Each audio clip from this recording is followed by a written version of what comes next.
me, Erin Rasmussen, and I'm super excited to share with you my website that I created in my COM 310 class. I decided to make a website called Piggy Kisses Press.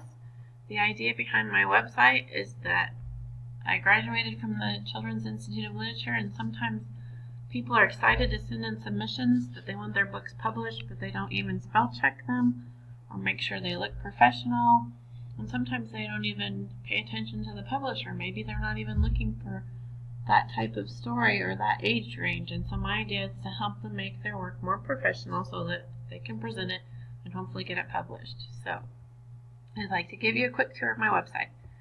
So this is my homepage where it briefly says the mission, and then I want to do spotlights of the authors. I don't officially have any clients yet, and so I substituted my family.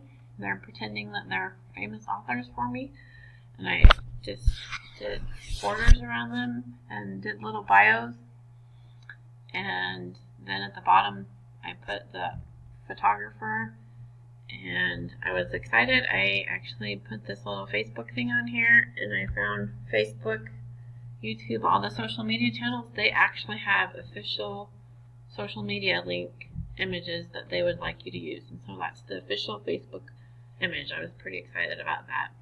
And so that's pretty much my homepage. It just is the intention to spotlight authors, illustrators, those types of things.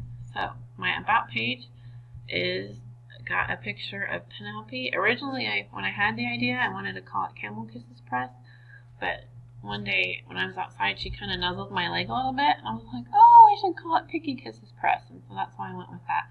So that's a picture of our piggy Penelope. And then briefly I have a paragraph describing my website, telling what my idea is. So that's that page. Then I don't have any stories yet. I had put it on Facebook. I need to promote the business, but I haven't.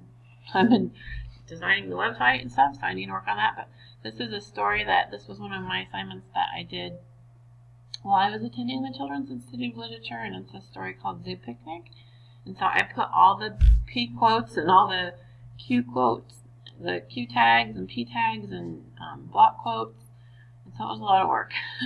And then I had this picture of a rhinoceros because I interviewed a zookeeper when I did this project, and she told me all about the animals. Like, she feeds them 10 tons of hay, the rhinoceroses. So that's why I used their picture. And the elephants get 5-gallon popsicles with pineapple mangoes. I mean, it was just so fascinating, all this stuff I learned about in our interview. And my navigation. Sorry to be, I'm a bad scroller. I sometimes slip, but I have the same navigation at the bottom, and I just said that the story interview were written by me.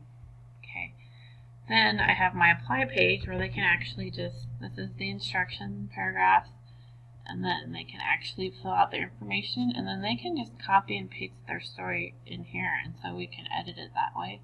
And then I have a submit button, and then I have, this is our piggy. We had an image, and this is Princess, so she's patiently waiting your submission.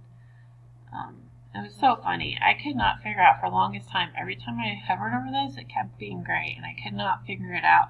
I looked on my coding and checked and checked and checked, and finally I was looking at it, I'm like, I have the gray color in there. When I changed the color to pink, all of a sudden it was pink.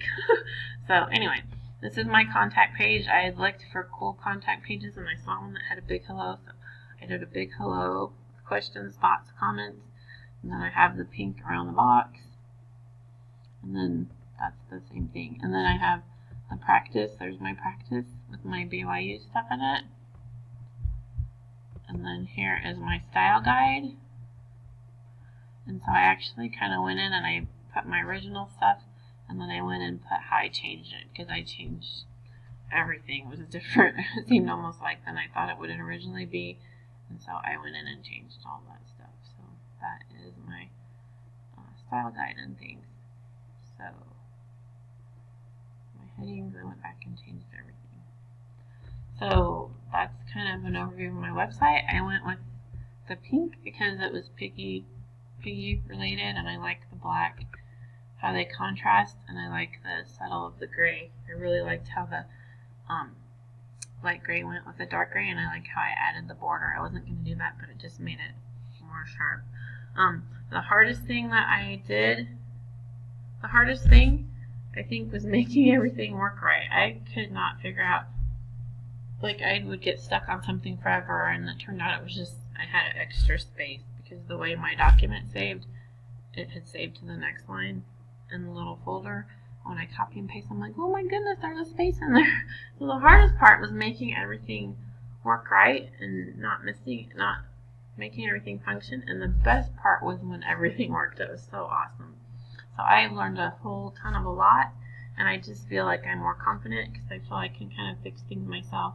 And I've really learned a ton, and I'm so grateful for all that I've learned, and I'm grateful that I've had the opportunity to work and learn with you guys. It's been so much fun, and thank you for an awesome semester, and I hope you like my website. Bye!